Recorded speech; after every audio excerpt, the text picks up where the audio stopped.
Well, hello everybody. My name's Adam Shaw. Thank you very much for coming here today. Hopefully you can all hear me. This is the first time I have ever done anything with a sea of green headphones. Hopefully you can hear me. You may be listening to the World Cup, which I'd recommend. I'll only know if you all cheer, because it's unlikely to be about anything we say. Anyway, thank you very much for coming. Just to say, I'm a freelance journalist. I work mainly for the BBC and ITV. I don't work for the Woodland Trust, but I am just a volunteer, and I'm here to help pose some questions and eke out some answers which are hopefully helpful to you about the partnerships between companies and charities and why that can be useful. I think that sometimes there's an assumption that on one side donates money and the other side does good with it. And I think that's not right. I think that's a very crude way of going about things. And hopefully what we can talk about today is how it's much more than that. Those partnerships aren't just about giving and taking. There's something much bigger than that, about long-term investments and achieving goals for both parties. We're going to start really by looking at one particular case study, which Aviva have been instrumental in supporting and worked to protect an area in Yorkshire. Known for two things. One is a mild, fresh, gentle, tangy cheese called Wensleydale. The other is a dramatic valley whose 1,000 feet valley sides soar to the skies and in an area of incredible natural beauty and natural importance. I'll let you decide which one we're going to focus on while I introduce the panel. So at the far end is Hannah Eskell, who is a senior manager in Aviva's group nature team within the Environmental Centre of Excellence, where she focuses on integrating nature-based considerations. Emily Thomas is Executive Director of Fundraising at the Woodland Trust, a relatively new person to the team. And John Crawford, next to me, is a Senior Conservation Evidence Officer at the Trust and leads in the dynamic development of research programs that bridge science, policy and numbers. So that's who we are. Emily, can we start with you? Could you explain this place that I've been referring to, Snaysholme, I think it's pronounced? Why is it important and what's its relevance? Yeah, thank you. And hopefully you can all hear me okay. This is also my first headphone time. It feels a bit weird to hear the playback in your own ears. So thank you. Before I touch on Snaysholme, I'd just like to give a little update, a little overview on who the Woodland Trust is for anyone that's not aware. We are the world's largest tree conservation charity, and we've been founded in 1972. Since that time, we've planted over 68.5 million trees, and we currently have 38,000 hectares under restoration. So that's just a little bit about the organisation and what is the Snaysholme and why is the Snaysholme important. We acquired the site in 2021, and as you've mentioned, it has 1,000-foot soaring peaks. It's amazing. But I think rather than me trying to explain how it's so beautiful and why it's so beautiful, we hopefully have a very brief 90-second video to just show you the site in all its glory. So, fingers crossed.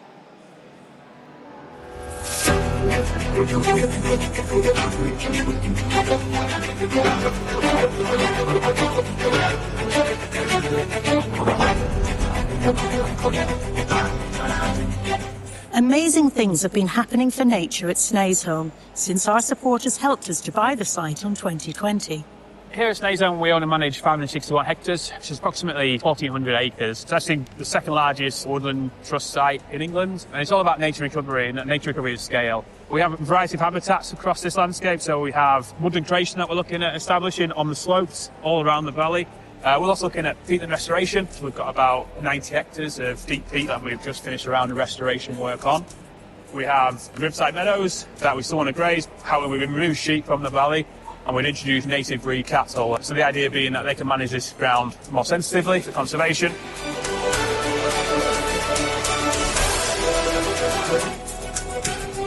We've just worked with Wild Trout Trust, where we have done work in the actual watercourses, where we're trying to renaturalise some of them watercourses where they've had some human impact. So we've actually added things like woody debris into the rivers and tried to return walling stone from where it once came from. We pretty much control the whole catchment here, which gives us that opportunity to have that impact. So yeah, it's certainly something that we do see as being quite exciting part of the project. Brilliant. Emily, can you just briefly explain why that is a good example of partnerships? Yes, it's a great example of partnerships. We've been working with Aviva for a number of years on the site now, and we work in partnership not only with Aviva there, but also science-based and ecology-based teams as well. You saw the River Trout organisation mentioned too. So it's a really great example of partnerships purely because of its size and the ability to deliver those nature recovery benefits for not only the landscape and the wildlife and nature, but also for Aviva as well in terms of meeting their business objectives. Okay, you mentioned Aviva. Let's bring in Aviva. Hannah, you represent the whole of Aviva here. Good luck with that. There are lots of calls on the purse strings and the time of a company of the significance of Aviva. Could you explain why you got involved or what it's done for you? In fact, if my introduction was accurate in any way, is it about a donation, which is really nice, or is it something more, and how does that work? Yeah, thank you. That's it's a really important question, and I think, well, firstly, I think everyone in the room is here because we want to do the right thing for nature and for the climate, and in which case the imperative is very clear. However, we increasingly ask what is the business case and why should we be working with organisations such as the Woodland Trust? And that's where I'm hoping to be useful today in trying to explain where we've come from and why we've taken this approach. So, well, firstly, to that question, Snaysholm is a brilliant proof point. It was once heavily degraded and now it's being restored. And with that comes reduction in flood risk, biodiversity benefits, carbon sequestration, and as a company that pays out in flood risk claims, this is really pivotal to our business strategy as well as being the right thing to do. So beyond that, as a large business, we do a lot on climate and nature strategy, and we make ambitions into the future, which is brilliant and essential, but this is really an example of what we're doing now. And to be able to point to something really tangible is really important to build credibility with both our stakeholders, investors, and our colleagues who are very invested in this project. John, in many ways, you're the numbers guy here, and this is interesting. Hannah talks about the business case for this sort of relationship. How easy is it to provide partners like Aviva and others with the data that people like Hannah need to go back to her colleagues and go, we put in this effort, we put in this money, we gave it credibility. This is a measurable response. How do you provide that? Yeah, so I guess it takes a range of forms depending on the project. Often we're modelling impact, we're using data that's been generated through really robust scientific processes.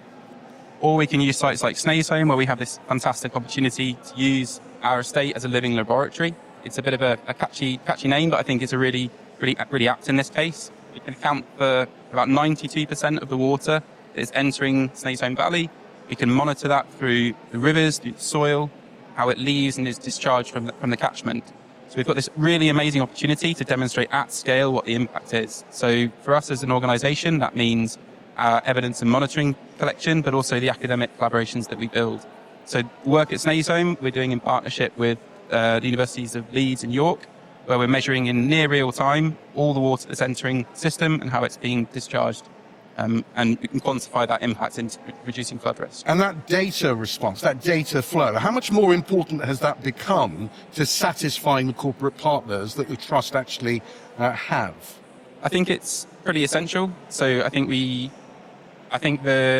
role of data really that we're generating here is where we combine it with nature stories.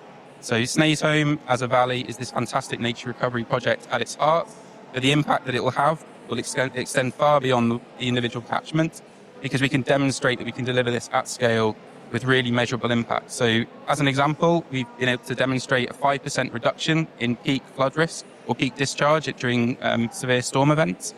And these are the kind of storm events that we know are going to become more frequent and intense over the coming years and decades.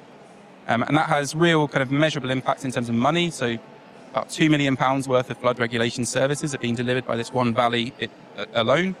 And I think the kind of core message that I would want to share is really about how we combine those data with the nature stories. So for me, ecosystem services are about creating resilient, functional habitats and ecosystems. And without those, we can't continue to deliver these ecosystem services. Hannah, I mean, you talked about the reason partly why Aviva got involved. There's such an obvious connection with Aviva because you insure flood risks, and this reduces flood risks, so there's a sort of business case rather than anything else here. But I wonder, have you, or do you notice even amongst your colleagues in Aviva and elsewhere, come under stronger pressure now we're under such economic pressure, actually to justify the importance of these, or of these sorts of projects? Or do you think that argument's been won, and it's just where we place our time, not should we be doing this? It's a good question, and I think both sides of the argument are increasingly loud. I mean, we're at Aviva, we're on a journey in terms of integrating nature into our business, and when we're looking at the business case for mitigating flood risk, I think we're seeing very tangible evidence in the news. We're seeing, I realize it's a bit of a cliche, but the weather this week is really intense, and I don't think there's much of an argument against it anymore, really.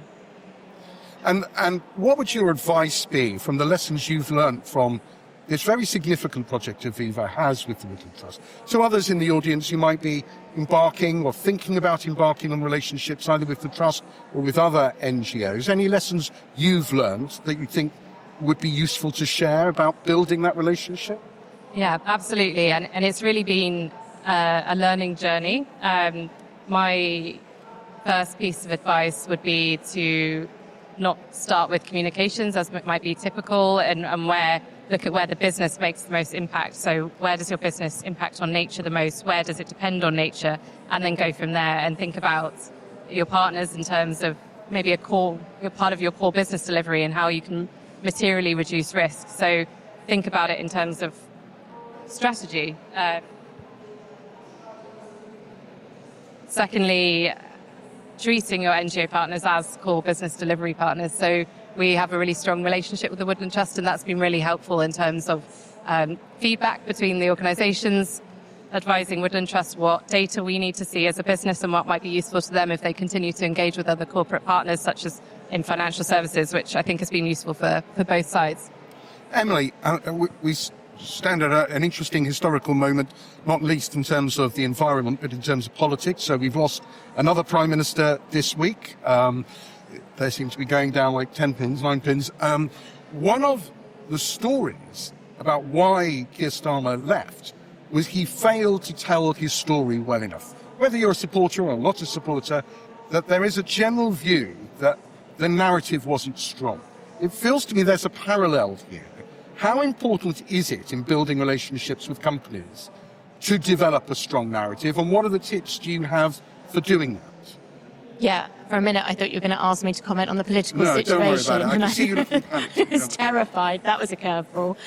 No, but you're absolutely right. A strong narrative and working with corporate partners. So at the Woodland Trust, we've been in partnership with some of our big corporate supporters for over 2 decades.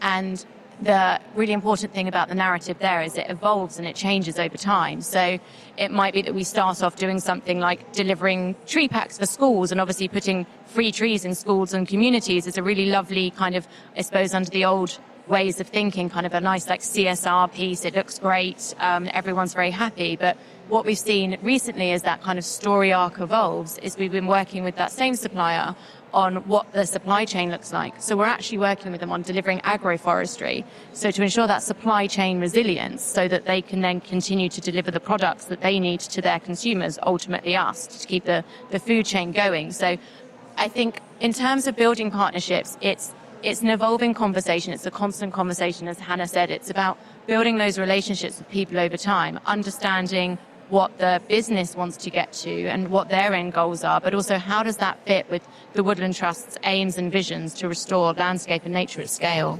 And I know you've worked for lots of other NGOs in this sort of area, so you've got a lot of experience to build upon. I just wonder, looking over the years, how much more important has it been for companies to claim a story? You know, is this a nice add-on, or how central has it become to their core corporate mission now? Yeah, and that's a great question. And I think you have to be really careful about companies that claim a story and the companies that are actually living their story. I think we all know about greenwashing, we all know about green hushing, I was previously in an organisation called Client Earth who did a lot of suing of companies over their greenwashing. So I feel quite comfortable talking about how not to deliver those stories. But what you're seeing increasingly is some companies are terrified of taking that first step for fear of being seen as greenwashing, when actually they have that kind of real best interest of wanting to deliver the net zero benefits at heart. So it's about really working with the organisations, be it the Woodland Trust, be it another kind of NGO partner, to develop that consistent narrative and really own the space. If it's greenwashing, if you're paying it lip service, it's true delivery if you believe it. And Hannah, I mean, I see you nodding at all of that. How has Aviva overcome that sort of accusation? Oh, it's just another thing you say but don't do. Has that been a challenge for you? And if so, how have you overcome it? I think we've been lucky in that level of criticism we haven't been subjected to, because we are really living those values. And it's certainly a question that we ask ourselves when we work with a new partner. What is the reason we're doing this? Are we being credible? Are we being tangible and relatable to our strategy? And in this case, absolutely. And that's, the standard going forward.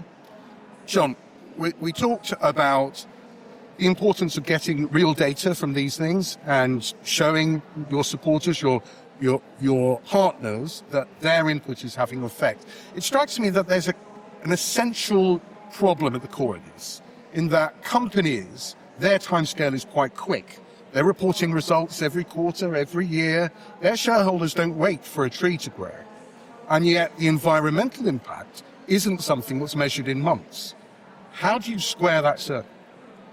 So I think I'd answer that in sort of two ways. We have a really vast existing body of scientific evidence that should give us confidence to underpin a lot of our actions for ecosystem service delivery. There's a really rich history in demonstrating these mechanisms across the globe. But then there's this next concept of being evidence-led. So when we're talking about the kind of impact for kind of corporate partners, how to kind of demonstrate that we're working in a very high integrity way, it means we continue to generate new scientific research in a targeted way where we're identifying evidence gaps, we're filling those through strategic research priorities, and then we're adapting and modifying our actions on the ground in response to that new information. So at a site like Snaresholm, that means our woodland creation delivery, our creation designs, is directly informed by the data that we're gathering and generating on site. And we can then feed that data back into kind of policymakers, other funding bodies, so they can use that to refine and continue to update our models. So if people in the audience are thinking, well, I've got lots of potential options, environment's just maybe one of those things to go down, and my worry is that it's a long-term feedback. You seem to be saying that's not the problem. I mean, I know, in a sense, you might say that, wouldn't you? But that seems to be what you're saying, is that I'm highlighting a problem that doesn't exist. I think so. Well, I think so many of the issues that we face are they're multifaceted and they interact. So when we're talking about the climate and biodiversity crisis that is driving so much harm for society, direct threats like flooding or fire risk, and really widespread societal impacts, there is a relationship there to nature, and there is a direct relationship there to functioning ecosystems. So I think we should have a lot of confidence in the role of nature in mitigating some of these impacts. It's not going to solve the problem, and we need to be very honest with that, we need to respond and direct our action where it's going to have the biggest impact. And sites like this and the data we're collecting is helping us target that impact. Emily, trees, they seem to have this peculiar place in the British psyche, quite a special place. I'm not sure that's true of lots of other countries, I don't know. We saw it in things like when the Sycamore Gap tree was cut down. That was front page news. A single tree was front page news, not just in the big highbrow papers, but everywhere. So I wonder why you think that is. Why do trees hold such an emotional place for us? And what should companies learn from it?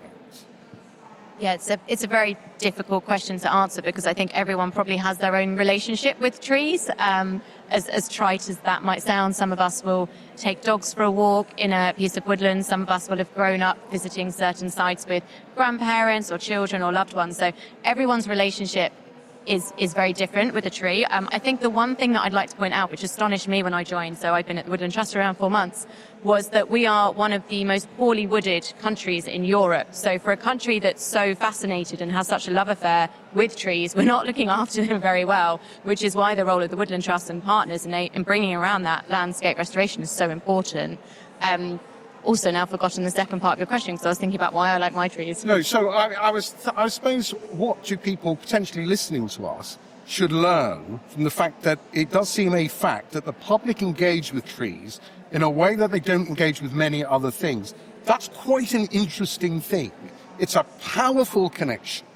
And I just wonder what advice you would give, or what observations you might have for people who are trying to build partnerships, obviously with the Woodland Trust, but there are competitors out there with other NGOs. What should they do to make the most of that emotional connection? Yes, again, it's a very tricky question to answer, because I think, again, every business will have their own their own remit. But I think to not underestimate the increasing kind of presence of trees, of nature, of those nature-based solutions. I think it's about harnessing the need of the business to kind of deliver the benefits to their shareholders, to their board, etc. But knowing that if you partner with a brand like the Woodland Trust, the Wildlife Trust, the National Trust, you could go on and on and on. There's so many organisations doing great work in this space, that you are working with very trusted British brands that have that longevity. Again, talking about tree time and sycamore tree, you'd have seen that maybe the major oak in Sherwood died this week, and it was 1,200 years old. And as a country, I think we're really proud of our heritage and our origins, and the stories like Sherwood and Robin Hood and King Arthur, some myths, some not, who knows. But we have that kind of longevity, and I think that's a really important thing for businesses that probably also want to have longevity. They don't want to be a kind of 2-year flash in the pan. They want to be tied with a brand that lasts a long time, and what lasts longer than a tree? It does feel like the subject of the moment, doesn't it? Did you want to say? Yeah, I just wanted to add there, I think we've touched a little bit on telling compelling stories, and I think part of that is co-designing nature-based solutions with communities and people that live and work in these landscapes. The Woodland Trust does a lot of work with farming communities, both in the uplands and lowlands. And I think this is a message that can sometimes get overlooked. I've heard some fantastic discussions already today where this has been front and center of the conversation. And I think why people should care about trees is because it is infrastructure. Having nature that functions is essentially infrastructure that underpins so much of what we rely on in society. And organisations like the Woodland Trust, our delivery is only enhanced when we co-create our interventions with the people that live and work in these landscapes. So I think that's a really important point just to... Hannah, we've talked about, we've got about 5 minutes left, so I want to sort of start wrapping it up. But I think if people are looking to build partnerships with an organisation, whatever the cause, you've got a huge amount of experience about doing that, not only with the Woodland Trust, but elsewhere. What are the key questions they should ask of their potential partners to make sure that's the right fit? Yeah, and I think that ties in really well with your last question and your point you just made around engaging communities. I think a really key thing is working with an organisation that's credible, has the intention to work on a project long term, not just a couple of years or however long the funding goes on for, but also has those land management relationships which are critical, and just shows how you can't do that. Aviva can't do that on their own. They need to work with an organisation such as the Woodland Trust to make these things happen. So any questions around credibility and science connections, academia, and absolutely the social and community engagement benefits. Emily, I'm being cautious not to allow you too many adverts, but I suppose one small opportunity. There are lots of organisations here, very worthy organisations, many of them dealing with trees. What distinguishes the Woodland Trust from other organisations, both within its specific space, but the wider NGO community? Yeah, I think, and especially when it comes to working with business partners, we've been doing it for 2.5 decades. So we've kind of refined the art of what we've been doing. We're evolving, and we're a very trusted brand. and there are a lot of other good people out there, and I think we work in partnership with them as well. So by working with the Woodland Trust, you have access to all of the other NGOs and all of that level of expertise. I think the time for arguing about who is funded by who is gone. I mean, we can quibble about who gets the money once we've saved the planet. So I think supporting the Woodland Trust unlocks all that access to all the other kind of resources as well. Brilliant. A final word from each of you. If there was one thought you wanted people to take away from today, what might that be? John? Just that nature-based solutions don't work without functioning, resilient ecosystems. So thinking about natural processes, restoring natural function in our landscapes is core to underpinning the provision of ecosystem services. Building on that, I think as well, it's about the flourishing ecosystems, but also what landscape scale recovery looks like. You look at something like Snaysholm, we need to replicate that on smaller scales too, the connection of wildlife corridors, looking at the role that hedgerows play, the way that we work with farmers and landowners. So it's so multifaceted, and I think the partnership with Aviva is a great example of that, but partnerships, big or small, are so important to the Woodland Trust and all NGOs. And thanks. And we're going this way, but nature really should be treated with the same kind of seriousness as every other risk on the balance sheet. And partnerships like this are a really good way of mitigating some of that risk and making a path forward. So just a word of encouragement to other businesses to look at their business impacts and dependencies and reach out to organisations such as the Woodland Trust to see how they can help or support.